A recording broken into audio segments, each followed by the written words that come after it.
Pisces, as requested. This is a Pisces Sun, Moon, Rising, and Venus collective bonus reading for the month of November. For your personal reading, kindly send me a direct message.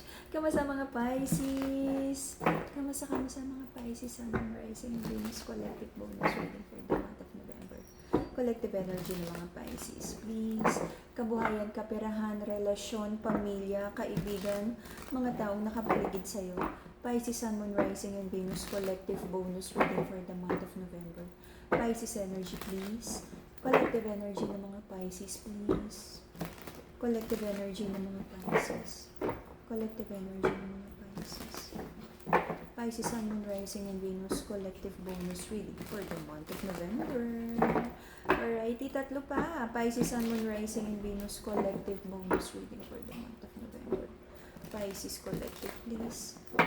Pisces collective. Alrighty, tingnan natin kung ano meron para sa mga isda. Ang nag-iisang account na Mrs. Saren ay kay Angeles 11. Any messages coming from a different account? Hindi po ako yon. Mag-ingat, Pisces.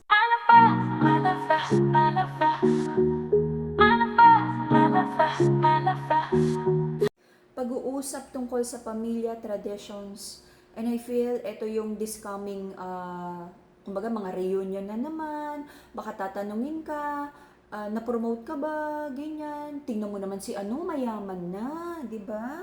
O, kamusta yung ano, mag-aasawa ka na ba? O, kamusta kayo ng ano mo? Eh, ikaw kasi, ganyan ka. Tingnan mo yung kapatid mo, tingnan mo yung ganyan mo, okay? Okay.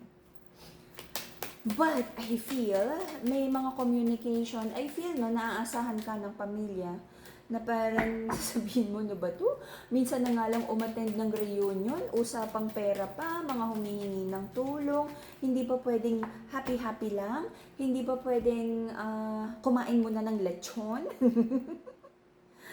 Okay, may mga tao rin nakikialam sa iyong personal life, about sino na daw ang jowa mo. For some of you, sabi, kasal ka pa. Anong plano mo sa kasal mo? Eh bakit meron ako nababalita ang jowa mo? Ano yan? Okay. There's a feminine in this connection na kakausapin ang masculine about saan patungo ang relasyon na to. Gaano ba siya ka-honest? Gaano ba ka-sincere ang pangako? May long term ba dito? May ika-clarify yung feminine because she feels like nagsisinungaling ang masculine sa kanya. Maraming doubts. Maraming chismis.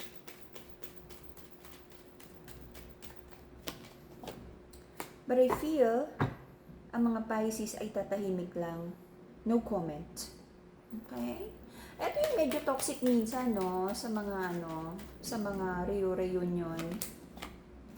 Third party. Okay. I feel there would be like an ate figure para sa masculine na tatanungin siya na, kamusta? May girlfriend ka? May asawa ka? O sino tong bagong mo? O sino tong bagong nababalita sa'yo? O anong plano mo? O paano yan? O buntis ba yan? O ano yan? Paano na? O kasal ka pa? O engaged ka? Ba't nababalita ko may ganon-ganon? Pinagchichismisan ka na? Ganyan-ganyan. Christmas party, matapos mamasko mga pamangkin mo, pinagchichismisan ka pala. Para naman sa feminine, no?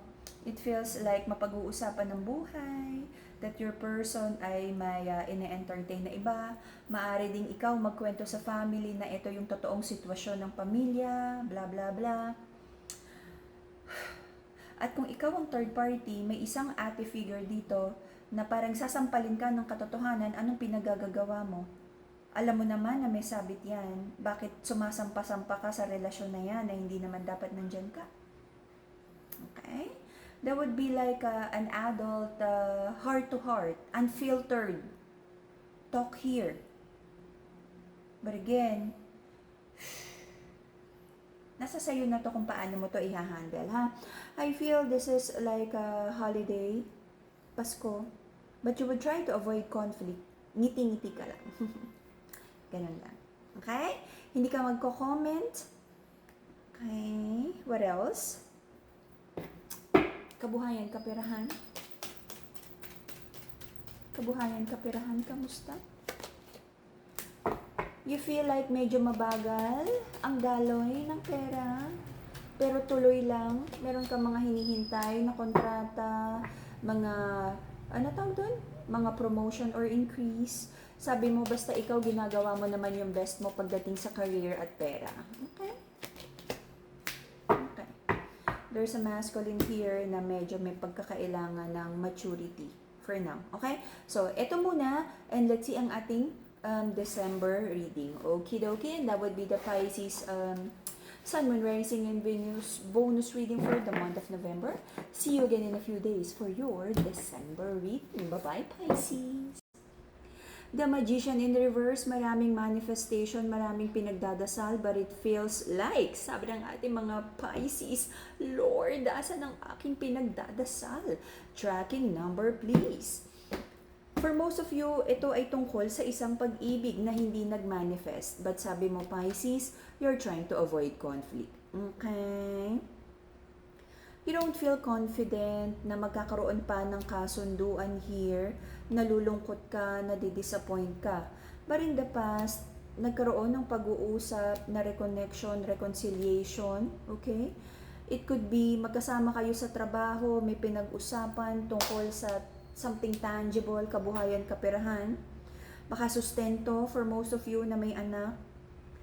Meron ding energy here of like marami kang iniingatan na mga tangible properties, kaperahan, kabuhayan. Sabi mo nagiging tahimik ka lang because you're manifesting success. For some of you, may isang masculine here na may tinatago. And kung baga sabihin natin na sikreto mo na tong third energy, isang female figure sa buhay niya. Okay? Nagkaroon dito ng nagmanifest ang ating mga Pisces ng stability, but nagkaroon ng overthinking, Lord, saan ba ito papunta? Parang sinusubukan, no? Pera at relasyon, it feels like nagkakaroon ng mga pagsubok right now. Okie dokie. Sabi ng mga ating mga Pisces, parang kailangan mo nang magpahinga, steady lang. It feels like patapos na ang taon, so kailangan mo nang magplano. Ito bang negosyo o trabaho, kaya pang isalba? Kaya pa bang i-CPR yan? O kailangan nang mag-abandon ship? Okay? But you feel like na malaki pa naman yung chance na kumbaga sa career o negosyo, maaayos pa, mabibigyan pa ng solusyon. Humaharap sa isang malaking transformation ang ating mga Pisces, especially sa side ng masculine. Okay? The masculine is facing like yung parang growing pains na kailangan na niyang magbago, otherwise magpapatuloy ang hindi magandang energy sa relasyon, sa trabaho, sa negosyo, sa pera. Okay? Meron kang hinihintay na pera na bumalik, investment ba to o utang, or akala mo hindi mo na makukolekta, biglang dumating ang komisyon, whatever. Okay? At sabi mo, lahat ay gagawin mo para makolekta mo lang tong amount and blessing na to. Okay? Masculine, if you're listening to this, meron ka daw kailangan gawing malaking transformation, like may iiwanan na old life, because yung dating habits and tradition, yung mga ginagawa mo ay hindi na ubra dun sa future self na nag-aabang para sa'yo. Okay? Mental clarity and stronger connection with your intuition, the purple crystal amethyst. Harmony to heal your heart chakra, to balance your heart chakra, to help you heal emotional wounds, the pink crystal, Madagascar rose quartz. Happiness and abundance, Brazilian citrine, grounding and protection from negative energy, Madagascar black tourmaline. Okay? Lahat ng crystals natin, authentic, cleanse and blessed by Enlightened Guide. PM lang. Okay? So, Pisces, it feels like nagkaroon ka ng laser focus, no? Sabi mo meron kang i-build, particularly kaperahan, kabuhayan. Hindi pwedeng tatamad-tamad sa pansitan because meron kang hinahabol na goals 2025 and moving towards 2026. Because sabi mo, kung ano man yung mga maiiwan, no, na backlogs, kailangan maayos na. Because mas magandang fresh, no? Na konti lang yung mga iniisip or latag, malinis pagpasok ng 2026. Sabi ng ating mga Pisces, kahit anong mangyari, alam mo na kaya mo tong lusutan. Okay? Strong and independent yan. Okay. Marami kang natanggap na betrayal, hindi magandang energy, pero sabi mo, kaya. Marami ka na rin pinagdaanan na sabi mo nagpatatag sa'yo at hindi ito yung first time na nabitray ka ng mga taong tinulungan, minahal, pinagkatiwalaan mo at pinili mo to be in your circle. Meron kang hinihintay na good news. Okay, areglo. Let's see. Meron kang prayers and manifestation, Pisces. Meron kang gustong kausapin, pero nagda-doubt ka kung tama pa ba. Tama pa bang kausapin, buksan ng chapter, pero sabi mo mas okay muna yung self-preservation mo, tahimik ka muna, ayusin mo muna yung kabuhayan, kaperahan, personal growth. Right now, you feel so defeated. Betrayal, mga minamanifest. Iniisip mo saan banda ka nagkamali, saan to nag-umpisa, because it feels like malalim, no? Yung kailangang gamutin, malalim yung kailangang ayusin. Right now, sabi mo may mga bagay na wala ka nang magagawa. Wow! Are you claiming and accepting na parang may mga bagay na tapos na parang throwing the white towel na wala na? Okay? Hindi na mare-revive. Your person. The person you're dealing with, aware siya. May energy dito ng dishonesty. May usapan about pera and your person feels broken-hearted. Okay? About the lies tungkol sa pera. But you know, your person, na tinatransform niya ang pain to wisdom, and because of that, nagkakaroon siya ng blessing right now. Hindi perfect ang buhay, though sabi niya, it is what it is. For a certain chapter nung buhay ng person mo, nag-focus siya sa pera. And I feel, harvest time ng person mo, pera, wheel of fortune. But may bagay na kinakasakit ang puso niya because meron daw isang malaking pera that you are being dishonest about sa person mo. But this person is like reaping like a good karma also. Pero na-hurt mo tong tao na to because meron daw aware yung person mo na nagkaroon ka ng dishonesty tungkol sa pera.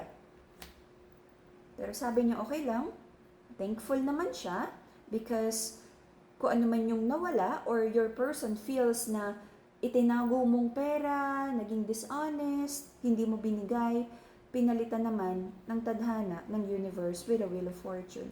This person is so blessed right now. Okay? So, meron ka mga doubts, atras abante, kung kailan matatapos ang conflict na to.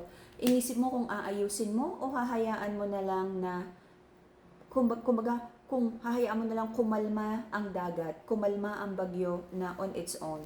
Okay? Until the end of the first quarter, mas magfo-focus ka sa pamilya, kontrata, group of people na sumusuporta sa'yo. Could be church, could be family, communication. Maraming pag-uusap na maaaring matrigger ka